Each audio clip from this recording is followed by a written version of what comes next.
Live షోకి తిరిగి స్వాగతం. హైదరాబాద్ కేంద్ర పాలిత ప్రాంతం చేయాలన్న టీడీపీ నేత గాలిముద్దు కృష్ణారెడ్డి గారి వ్యాఖ్యలతో ఏకీపిస్తారా అంటే 72% మంది అవునని, 28% మంది కాదన్నారు. ఇక తెలంగాణ టీడీపీ అధికార ప్రతినిధి దుర్గాప్రసాద్ గారు లైన్లో ఉన్నారు. దుర్గాప్రసాద్ గారు నమస్కారం, మాట్లాడండి. నమస్కారం శ్రీనివాసరావు గారు, బాగున్నారా? బాగున్నాను సార్. ఇప్పుడు అద్వానీ గారు మాట్లాడిన విషయాల్ని ఒక ప్రజాస్వామ్యవాదిగా మాట్లాడినాడు. డెమోక్రసీలో జరుగుతున్నటువంటి ఇబ్బందులను, రాజకీయాల్లో ఇప్పుడు ఇవాళ దేశంలో ఒక ఢిల్లీలో కేంద్ర ప్రభుత్వం మోడీ మీద అని కాదు, జనరల్ గా రాష్ట్రాల మీద ఉన్నటువంటి ఒక వ్యూని ఆయన ఆవిష్కరించారు. దాంట్లో అది పెద్దగా దాన్ని మనం తీసుకోవాల్సినటువంటి అవసరం ఉందని నేను అనుకోవట్లేదు. అంటే ఈనాడు దేశంలో ఎమర్జెన్సీ పరిస్థితులు ఎక్కడా కూడా లేవు కాబట్టి ఆయన ఏ కంటెస్ట్ లో మాట్లాడినాడో ఇందాక మన ప్రణాళిక సంఘం ఉపాధ్యక్షులు వచ్చి వివరించారు. ఆ కంటెస్ట్ లో కూడా అదే వర్డ్స్ ఉన్నాయి, అది దాన్ని ఏకీభవించాలి. రెండోసారి మీడియాది మీరు ఇంతకుముందు మా ఉపాధ్యక్షులు కూడా చెప్పినారు. నేను ఖచ్చితంగా చెప్తున్నాను సార్, ఇది ఆంధ్రప్రదేశ్ ప్రభుత్వానికి సంబంధం లేని విషయం సార్. అక్కడ జరిగినటువంటి విషయాలు ఏమున్నాయో అవి ఖచ్చితంగా మేము ముఖ్యమంత్రి గారికి తీసుకెళ్తాం. ఎందుకంటే ఎన్టీవీలో ఇప్పుడు ఇక్కడ ఇచ్చినటువంటి మీడియా మీద స్వేచ్ఛ ఇక్కడ లేనటువంటి స్వేచ్ఛ అక్కడ బ్రహ్మాండమైన స్వేచ్ఛ ఉంది.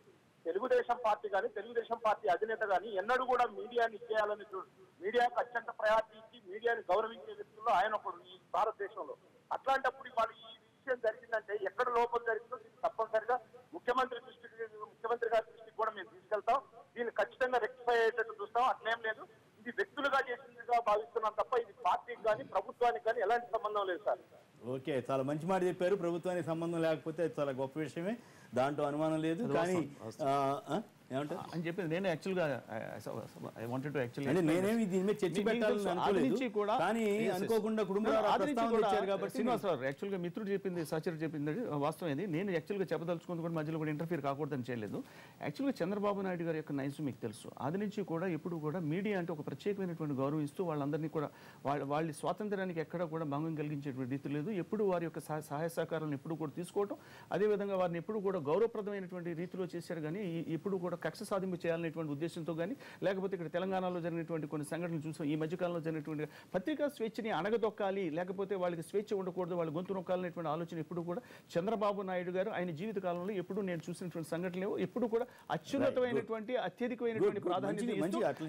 ఇప్పుడు మీరు చెప్పినటువంటి విషయాలు మా దృష్టికి వచ్చాయి కాబట్టి మేము కూడా చెప్పలేదు, పరిస్థితి కొత్తగా చెప్పింది కాదు. ఎన్టీవీ గురించి ఇక్కడ ఒక డిస్కషన్ జరిగింది కాబట్టి దృష్టికి బీజేపీ నేత చాలా స్పష్టంగా చెప్పారు. మిత్రులు చెప్పినట్టుగా కూడా దానికి అదే దాని పూర్వపరాలు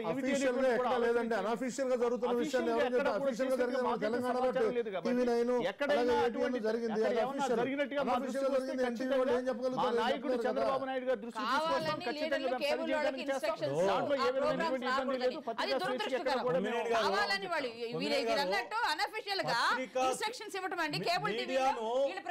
ఎవరు హరించొద్దు, దాన్ని అందరం ఏకీభవిస్తున్నాం.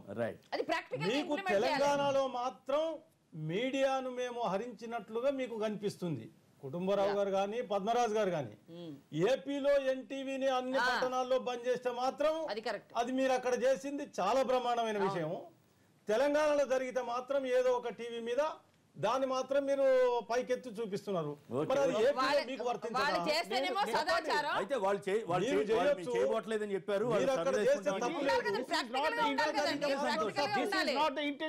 చంద్రబాబు నాయుడు కూడా పత్రికా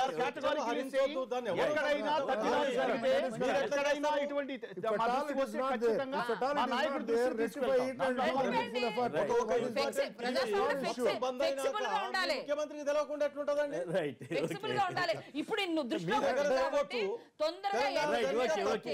హైదరాబాద్ కేంద్ర పాలిత ప్రాంతం చేయాలంటున్నారు ముద్దుకృష్ణ గారు, ఏమంటారు? రాత్రి కళ వచ్చిందేమో ముద్దుకృష్ణ నాయుడు గారికి, ఆ కళను మేమైతే కనలేదు. రెండోది, విభజన కంటే ముందు నుంచి కూడా కేంద్ర పాలిత ప్రాంతం ఇదే పాట పాడిండ్రు.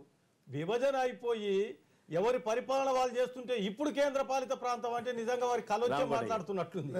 ఇది అనైతికమైన అనవసరం. ఎందుకంటే కేంద్ర పాలిత మిత్రపక్షం అదేంటండి, వాళ్ళు ఏదైనా మాట్లాడితే దానికి మిత్రపక్షం అని చెప్పి వాస్తవం ఏంటంటే ఇప్పుడు హైదరాబాద్ ను విడగొట్టారు. చిన్న రాష్ట్రంలో ఉన్నటువంటి 125 మంది ఎమ్మెల్యేలతో చేసుకునే రాష్ట్రంలో కేంద్ర పాలిత ప్రాంతం చేసి వాళ్ళని సపరేట్ చేసి వాళ్ళకున్న అవకాశాలను పక్కన పెట్టి ఇది తప్పండి. ఎందుకంటే కేంద్ర పాలిత ప్రాంతం ఎప్పుడు చేయాలి, కేంద్రానికి అవసరమైనప్పుడు దానికి సంబంధించిన అంతేగాని ఇప్పుడు ముద్దుకృష్ణ నాయుడు గారు చేసినటువంటి వ్యాఖ్య మరి ప్రజాస్పందన చూస్తుంటే ఈ విధంగా మనం చూసాం కానీ రాష్ట్ర విభజన నేతలు ఏంటంటే అనుకూలంగా ఉన్నప్పుడు మాత్రం చక్కగా వాడుకుంటే లేదని నన్ను తిడుతున్నారు. ఆయన ముద్దుకృష్ణ నాయుడు గారు కూడా కొంచెం ఉన్నటువంటి పరిస్థితుల దృష్ట్యా ఇది విభజనకు ముందు కూడా చాలా మంది ఆంధ్రప్రదేశ్కి సంబంధించినటువంటి వారు ఈ హైదరాబాద్ నగరంలో చుట్టుపక్కల ఉన్నటువంటి అనేక మంది లక్షలాది మంది కూడా వీరికి రక్షణ కలిగించాలని చాలా మంది అనుకోవడం జరిగింది. తెలంగాణలో ఎవరికైనా ఇబ్బంది కలిగిందా?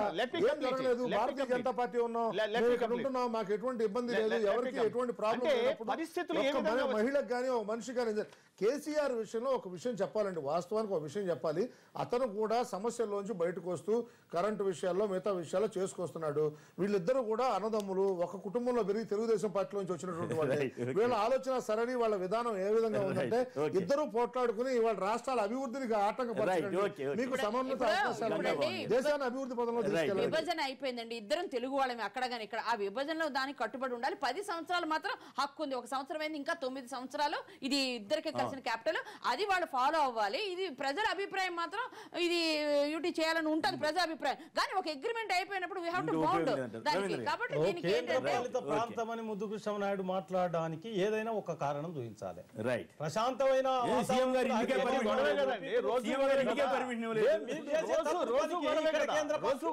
తెలంగాణ ప్రభుత్వం, తెలంగాణ ముఖ్యమంత్రి ఇక్కడ మీ పార్టీ ఒకటే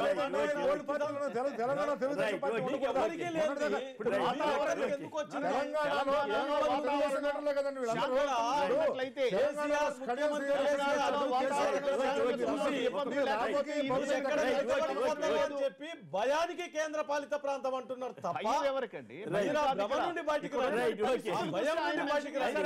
హైదరాబాద్ గారి వ్యాఖ్యలతో ఏకీపిస్తారా అంటే వ్యాఖ్యలు చేయాల్సిన అవసరం 72% మంది అవునని, SMS పంపిన వారందరికీ కూడా ధన్యవాదాలు. అలాగే గంగా భవానీ గారికి, రామకోటయ్య గారికి, పోల్ రవీంద్ర గారికి, పద్మరాజు గారికి, ఆంధ్రప్రదేశ్ ప్రణాళికా సంఘం ఉపాధ్యక్షులు శ్రీ కుటుంబరావు గారికి ప్రత్యేక ధన్యవాదాలు. వారు హామీ ఇచ్చిన విధంగా చొరవ తీసుకుంటారని ఆశిస్తూ వారికి మరొకసారి ధన్యవాదాలు చెప్తూ ఇది నేటి వార్తా విశ్లేషణ కార్యక్రమం. నమస్కారం.